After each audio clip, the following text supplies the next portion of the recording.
Wildlife experts in Ontario are worried about cases of rabies just across the border in Niagara. As part of the effort to prevent the deadly virus from crossing the borders, helicopters are being deployed to wage a battle from the air. We have the exclusive story.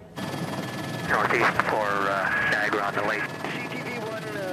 Setting off to protect our borders from potentially deadly American invaders.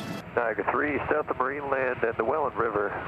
The weapon of choice, tiny bomblets that taste like maple cookies, strategically dropped by a Ministry of Natural Resources helicopter where Canada meets the United States in Niagara. Some people compare it to a maple donut. Wildlife Officer Beverly Stevenson says the airdrop protects Ontario against rabies.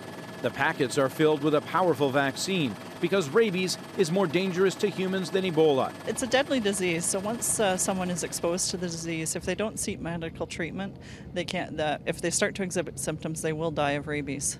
The ministry does the aerial rabies bait drop along the international border every year because the Americans tend to have more rabid animals, and some raccoons are known to actually be able to swim across the river to the Canadian side.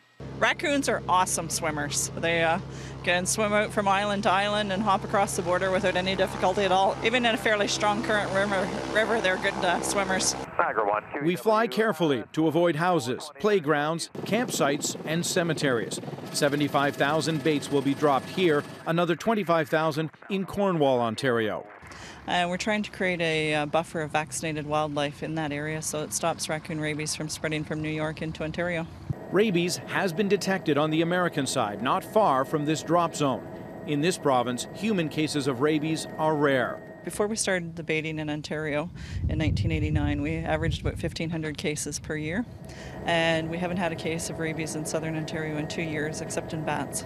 Stevenson says Ontario is home to more than 1 million raccoons, and keeping them free of rabies is a big step in protecting people and their pets from a potentially deadly American advance.